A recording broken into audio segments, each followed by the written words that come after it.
Husni, seorang pria parubaya yang bekerja sebagai petani di pinggiran Bandung, biasanya menikmati perjalanan malam hari menuju kebunnya.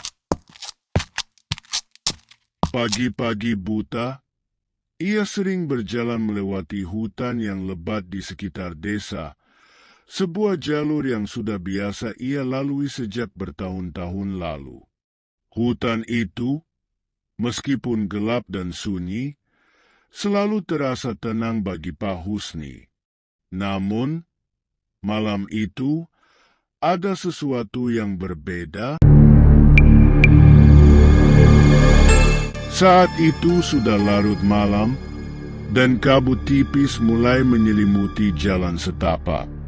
Pak Husni berjalan dengan perlahan, menggenggam senter tua di tangannya. Sinarnya berkelip-kelip di antara pepohonan. Tanpa terasa, langkah kakinya semakin jauh masuk ke dalam hutan, jauh dari batas yang biasanya ia lewati. Tiba-tiba, suara langkah kaki yang tidak ia kenal terdengar di belakangnya. Pak Husni menoleh, tetapi tidak ada siapa-siapa. Ia mengernyit, mencoba menenangkan diri. Hanya angin, pikirnya, meskipun hatinya mulai terasa gelisah. Ia melanjutkan langkahnya, namun suara itu kembali terdengar. Kali ini lebih dekat, seperti ada seseorang yang berjalan mengikuti di belakangnya.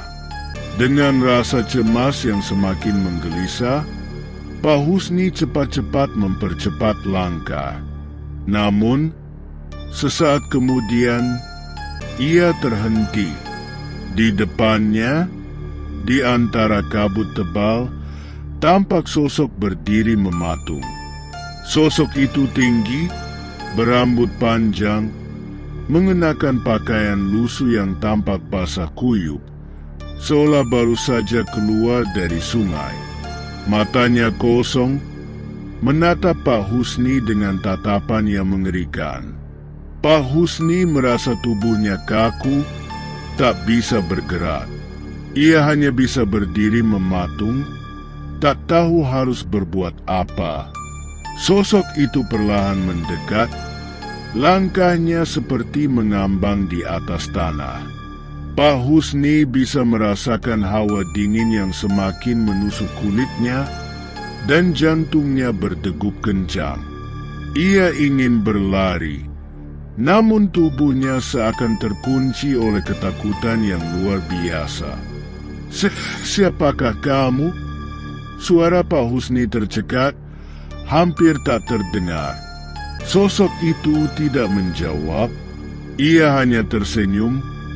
Senyum yang tidak wajar, seperti senyum yang dipaksakan, tapi di baliknya ada rasa kesedihan yang dalam. Perlahan, sosok itu membuka mulutnya, namun tidak ada suara yang keluar. Hanya terdengar bisikan yang samar, seperti suara angin yang berbisik di telinga Pak Husni. Tiba-tiba, kabut semakin tebal dan sosok itu menghilang begitu saja, seolah lenyap ditelan kegelapan.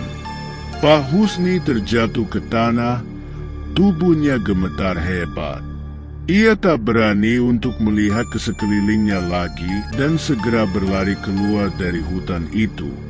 Sesampainya di rumah, Pak Husni menceritakan kejadian itu kepada keluarganya.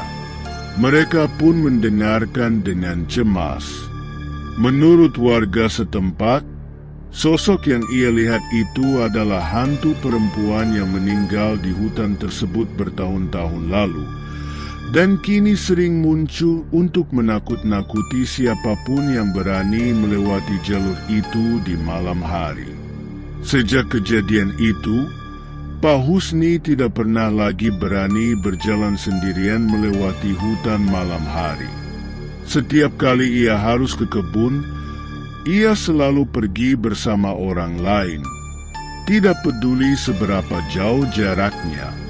Hutan itu, yang dulu ia anggap biasa, kini menjadi tempat yang menyeramkan baginya.